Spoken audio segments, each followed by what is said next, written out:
The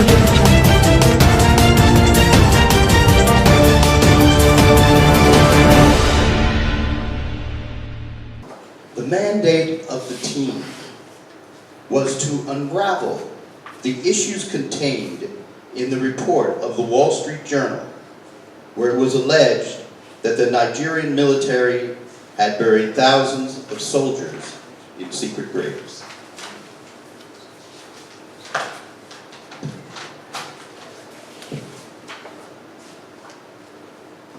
Some team members, not Mr. Young or I, but in collaboration with critical stakeholders, embarked on a verification mission.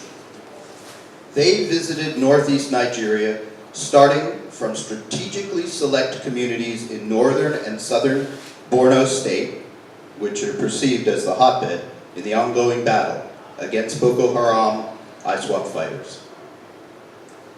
These members were also mandated to visit other select communities where heavy casualties have been reported since the fight against Boko Haram in Nigeria started. The idea was to have first-hand information in an attempt to leave the realm of speculation. That team was also charged with the responsibility of interacting with stakeholders in areas visited, such as traditional rulers, community rulers, members of Civilian Task Force, JTF, government agencies, non-governmental organizations, IDPS, primary health care centers, government hospitals, military personnel officials of local government areas, military cemeteries, public cemeteries, as well as civilians domiciled in the affected communities. So some recommendations for people and others to consider. We feel that the Wall Street Journal should tender an unreserved apology to the Nigerian authorities for the misleading report issued without recourse to the sensibilities of families and relatives of those engaged in the fight against terrorism. The Wall Street Journal report is misleading, highly misleading, one would say, and has no basis in truth. We found ourselves no secret graveyards anywhere throughout our visit in northeast Nigeria. We also recommend that the promoters of the Wall Street Journal should, as a matter of urgency, publish a retraction to its earlier misleading report, stating that the accurate picture of events with regards to the operations of the Nigerian military in northeast Nigeria. And we finally would suggest that in the absence of any such apology or retraction from the Wall Street Journal, then the Nigerian authorities should consider limiting, if not inhibiting, the activities of the publication in Nigeria.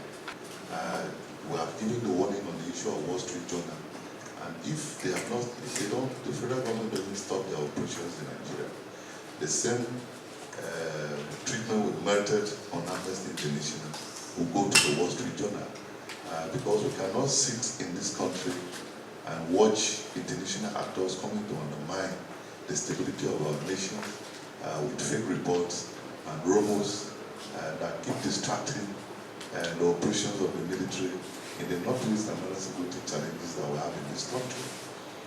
Because if we look at the methodology being used by the Wall Street Journal, it's the same methodology of hearsay and rumors of I received a call from the North, I saw pictures on the social media that they used to do this. And if we even go deeper into the author of this report, you saw the report he put up in Turkey in 2016 when there was a coup in Turkey. The story he brought up at that time was different from what was on ground. That had to bring a lot of issues in that country, and he was quickly moved as an Asian Bureau Chief to African Bureau Chief, and this is his first report, and it's still based on fake rumors and hearsay. So we are going to, if the federal government doesn't act, the civil societies in this country will face them. Not just reporters, but international organizations who come to Nigeria and try to undermine what our efforts in curbing security in Nigeria. The first time Reuters gave fake report, we also spoke.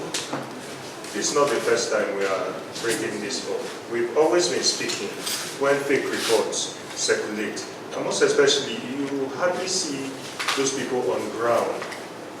It's just like hearsay. Like the report, there was one thing they mentioned in the Wall Street report about labeling graves with water bottles. It's entirely false.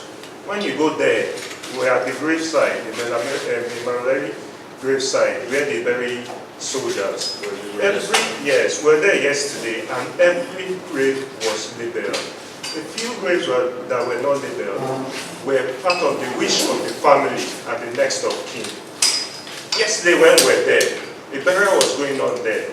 A soldier that lost his life, but not as a result of gunshot wound, but from illness, from brain surgery. He was buried there in our presence, and there's also burial there today of some soldiers. So there are procedures, the military.